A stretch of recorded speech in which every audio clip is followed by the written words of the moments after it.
Discover College Soccer podcast is sponsored by VIO. VIO is the #1 AI camera solution helping players capture college recruitment videos. Check out their new starter and family options by clicking on the link in the description or visit Discover College Soccer to learn more. Hi, everybody. Welcome to Discover College Soccer. Today, I'm lucky enough to be joined by Coach Kris from Lindenwood. Welcome, Coach. Hi, thanks for having me. Yeah, thanks for being here. We have one thing in common. We got to do our 4 years of college ball playing in DC, which was fun. Although unfortunately I'm a little older than you are, but you you get to look better for longer, I guess. To each his own. Yeah. Anyway, um, well, the cool thing about talking to you and about Lindenwood is the fact that you guys just made the jump from Division Two to Division One. This season is your first in Division One. You guys are in the OVC. Um, and you got hired in just January, right? Correct. All right. So you had basically, we'll call it 6 months. Somebody might say 8 before the first game, but not a long time to kind of craft a team to be Division One ready that was Division Two. So how did you approach that? What kind of things did you feel like you needed to do to get the team ready for match one?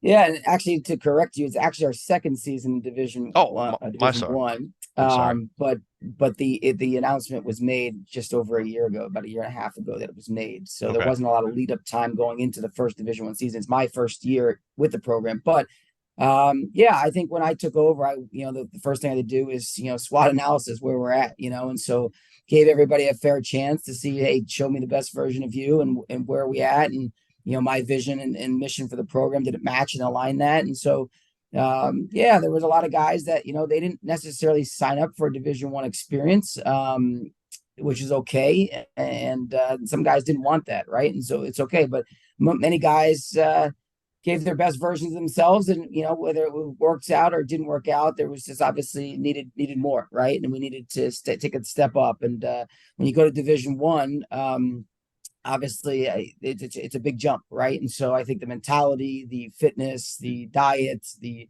athleticism, that the level of coaching, the details go a little bit higher. So yeah, I think scouting all those players and bringing in 21 new guys in basically 4 or 5 months. 21 out of the 25, 26 guys we had were new. So it was a lot of work in the short term, but really happy and proud of the group. Well, and obviously you didn't bring in 21 freshmen. No. So it kind of talk to me about how you made the decisions in terms of your mix between uh, transfers, internationals. Did you look at the junior college route versus bringing in, freshmen? What is that thought process? Yeah, I think it's important to get it right. The foundational level for me was the most important, and obviously balancing out the classes. I think we have about 10 freshmen and 11 transfers, right? And those transfers have all different various amounts of years, 1 years, 2 years, 3 years. Some had 4 years, some are redshirt freshmen, came from all different levels. Got guys from Division One. There was three guys I coached at St. Louis University that came over with me. There were other players that one played at Lindenwood in the fall, actually transferred to another school and transferred back after I got hired. So, and we have guys from NAIA, we have guys from junior college, the local junior colleges. And then we have freshmen, like I said, 10 from all over the country, from Alabama, Florida. I mean, you got it everywhere. We got guys from Michigan, locally here. St. Louis market obviously is one that we value, but we have a balance of all classes, and that was the key to stability, is balancing out so you don't have an exodus after year one or year two or year three with like 10 or 15 guys. Sure, absolutely. Well, in terms of you're recruiting, obviously St. Louis soccer hotbed, but everybody is always asking, oh, do I have to play MLS next or ECNL in order to play, Division One soccer at a high level? Where do you spend your majority of your time looking? What is kind of, what tournaments do you hit? What leagues do you look at? What is that mix for you? Yeah, I think it's an interesting concept because there's this misnomer that you have to play in a certain league or two, or you got to be doing this to be able to translate. I don't necessarily agree with that. Do I think there are leagues that are better? Yes, I think MLS is probably the top in America, and a great platform and great learning, great coaching, and almost all the clubs do a tremendous job coaching. So clearly, if you're going to play for one of the top teams in the MLS leagues, you've been well coached, right? And so now you got to take that individual and say, does that individual fit in what we're trying to do? Because college soccer, in a nutshell, is not necessarily played similar to the MLS teams.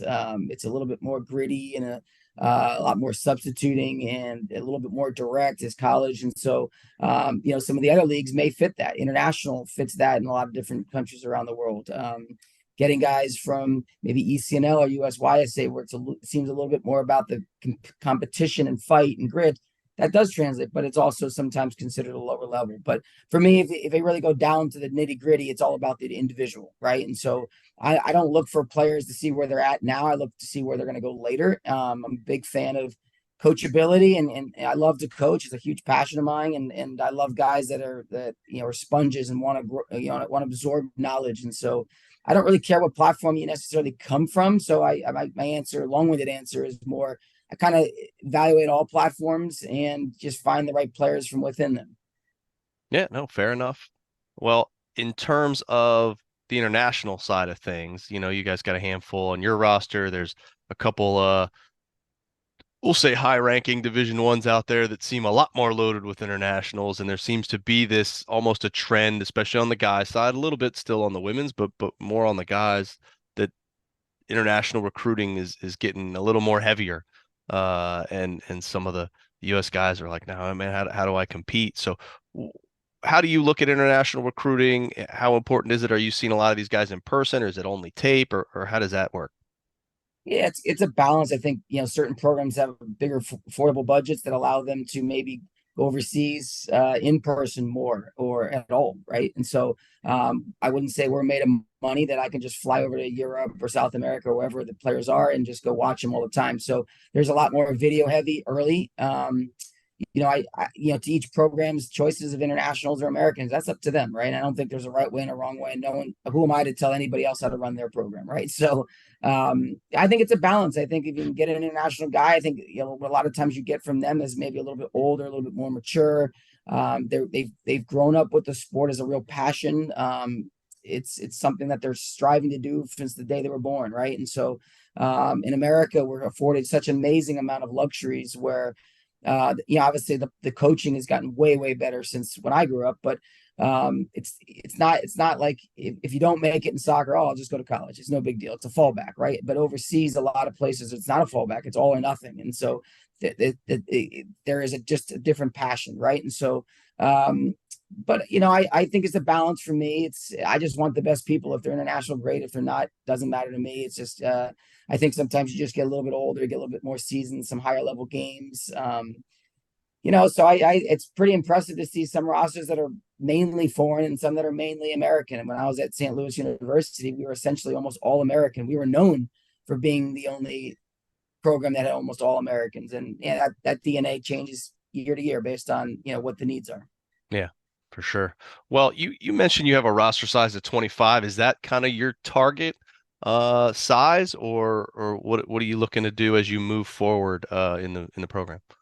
Sure. I think the idea is always to get the right people. I'm not a believer of bringing anybody into the program that I don't think will play here. I don't have guys at the end of the roster, just 4-year bench guys. I don't believe in that. I believe everyone has value and has upside and will play, not if not in the short term, right? And so roster size, I don't like big rosters where guys are sitting and there's 40 guys. I'm not a big fan of that. I love giving an individual attention to guys. So my ideal roster size would always be somewhere between 25 and 32, but probably under 30. Okay. Well, in terms of, again, recruiting moving forward, I mean, do you plan on having ID camps, or do your staff work other camps? How do camps fit into your recruiting process? Yeah, I'm a big fan of ID camps and not only our own, but going and attending others. Some of the best players I think I've ever coached, I've recruited from not only our camps or other camps, and they've been some of the best guys because it's a selfless process, right? Can you stand out amongst 50 kids, 75 kids, 100? It's a tryout, and I think the kids who see it that way play with a little bit more passion and fight, and they care to be there. And so I get to speak with them, I get to talk with them, I get to maybe put them into the drills that we do. So we run a ton of ID camps and we recruit pretty intently from them. And so Yeah, we just had an ID camp last month in September, and then we're having another upcoming camp in November on the 19th. And yeah, we self-assess and we recruit players that we have seen, and I think it allows us to get that. Everyone's always in their environment, which is wonderful. They're in their comfort zones. Their coach knows how they play. I like to see players out of their comfort zones where maybe they don't know any of the people at camp and they got to adjust in a new situation. And then obviously the exercises that we run, and it's good to see how they fit. Do they understand what we're doing? Can they progress within the session? Do they get better? Do they get better when they're tired? Do they get worse? Right. So yeah, we very much camp recruit, not only our own camps but other camps as well. Okay, awesome. Well, let's shift gears. Let's talk about the school a bit because I'm sure there's some folks out there who aren't familiar with Lindenwood. Sure. So you haven't been there long, but what are some of the things that you found that are awesome, either during your interview process or so far so good? What have you found that's awesome that maybe some people wouldn't even know just by going through the website? Yeah, the number one thing is the people. The people here are pretty impressive. They're just really good, helpful people who are supportive and caring. I think that's the number one thing, and that's how I value the locker room. It's all about people first. But I think the one thing that like Lindenwood is always, I've lived here in St. Louis for up to 6 years now, and the number one thing I'd always heard from afar was Lindenwood, hidden gem, Lindenwood, hidden gem, hidden gem, hidden gem. And I was like, I got to check out this place. And then the job came open. I kind of went on campus and kind of viewed, and I was like, wow, this place is a hidden gem. And so I think when the school moved from NAIA to Division II to Division I, it's one of the few schools that can do it pretty seamlessly, right? Because the facilities are incredible. The campus is beautiful. Its affordability is incredible. St. Charles, which is just outside St. Louis, is a very historic town. It's incredible, right? So there's student life, there's community life, there's facilities, there's campus, there's affordability, private school education. So anybody who gets on campus now is like, wow, this really is a gem. And so I think that's one of the neat things about our camps is, no one's really heard. We don't have a huge brand name, but every time student athletes get on campus, they're kind of blown away and they're like, wow, I never knew X, Y, and Z about Lindenwood. So it's the people and the place really is really, really impressive. And that's why I'm here. Awesome. Well, you know, it's tough becoming a student athlete, right? Because you got to balance the student part and the athlete part. So specifically at Lindenwood, how do your student athletes really balance the commitments between sport and academics, and kind of what support systems does the school offer to help in that? For sure. And I'm a big believer in academics drive your soccer, right? I'm not one that say soccer only and only in academics. They'll see what happens there, right? I truly believe it translates on the field. You're more consistent, you're more dependable. So I am demanding in terms of on the field soccer wise, but I'm also demanding in the classrooms. So the demand for the guys is, we expect 3.3 GPA team overall, and I think that's going to rise over time. But we expect that guys go to study hall. They're ahead of the curve. We're very big on communication between the coaching staff and how you're doing weekly class checks. We do all sorts of things to make sure our checks and balances academically line up with our academic advisors and then our professors, and getting extra help where we need to. So yeah, I mean, I think that's a big one. To your earlier question about the difference between D2 and D1 is there's plenty of really, really good Division II schools out there. I think sometimes it demands between Division II and Division III and NAI and junior college and all that. It's just different, right? So our guys get back from a road trip late in the evening. Well, we get back on the horn. We train in the morning. We do regen. We hit the weight room. We hit study hall. And there's no expectations that you're missing this, or let's just take today off. Let's take this. No, it's back on the horn. Get after it. And I know you're tired, but we're all tired. And if we're not doing it, someone else is. So yeah, the demands are high, and but I think we got the right guys in the locker room that can handle it. Well, speaking of that kind of schedule, I mean, you and I are talking here middle of the season. Um, it's a Monday. Walk me through what this week would look like, a typical week during the season, conference week. When do you not guys normally train? When are meals? When are classes? What's kind of the game cadence? What does this all that look like if I was a player on the roster right now? Right. Since we just started OVC schedule, it's now consistent the rest of the year. So this is the first time all year we've had a consistent schedule week to week. So we play on Thursdays, Sundays, and we'll take off today, Monday. So today's our day off for the week.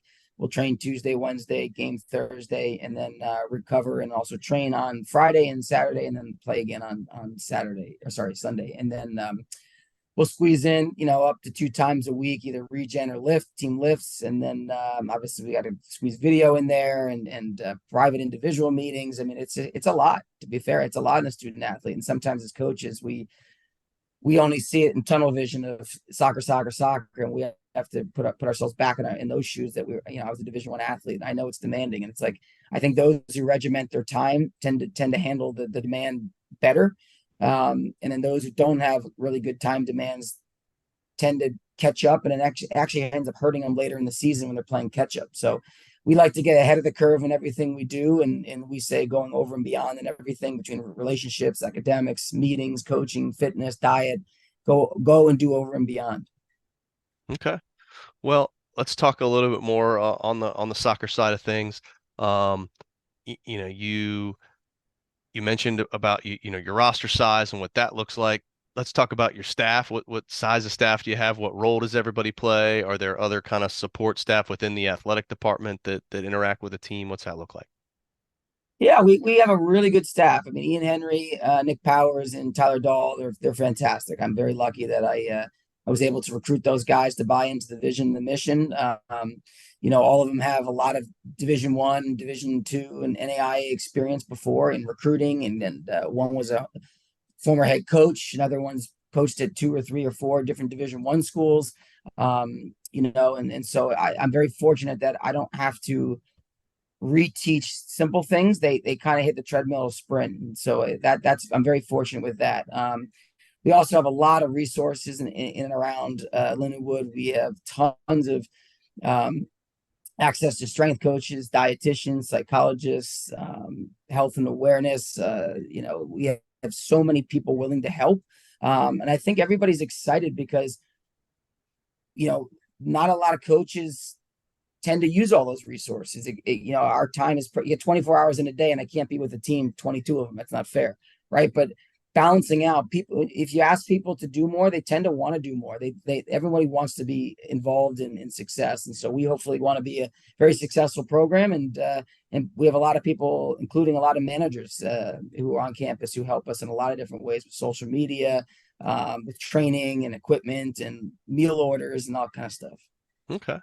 Well, let's talk about you though, as the head coach, top man here. So how would you describe your style of coaching, the team style of play, and what kind of culture you're trying to have there with the team?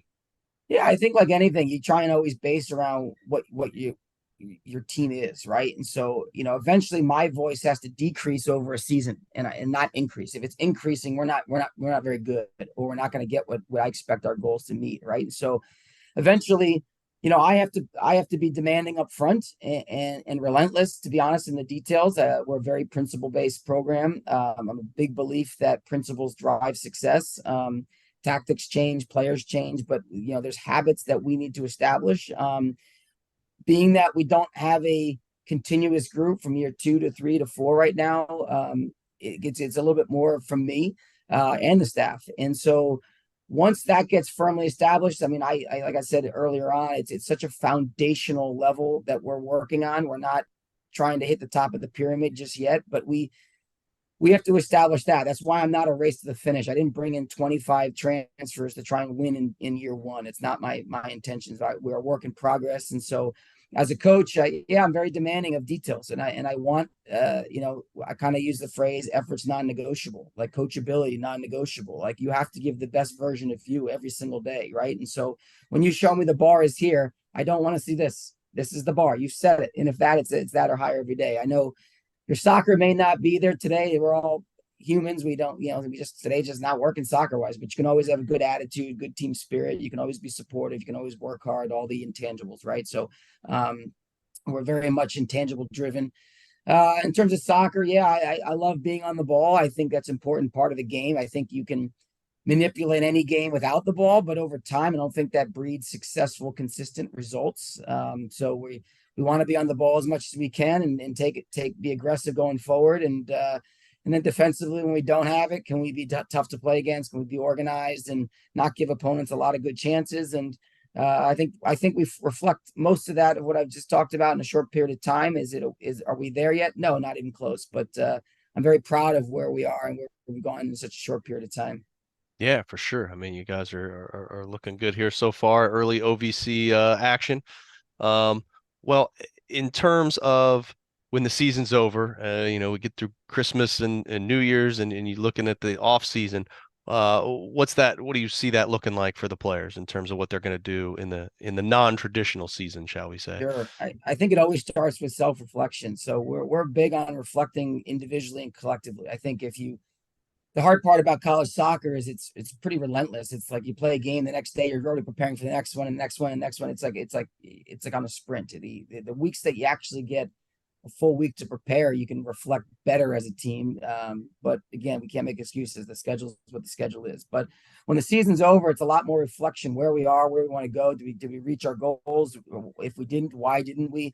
Was it injuries? Was it lack of coaching? Was it fitness? Was it diet? Was it decisions made on and off the field?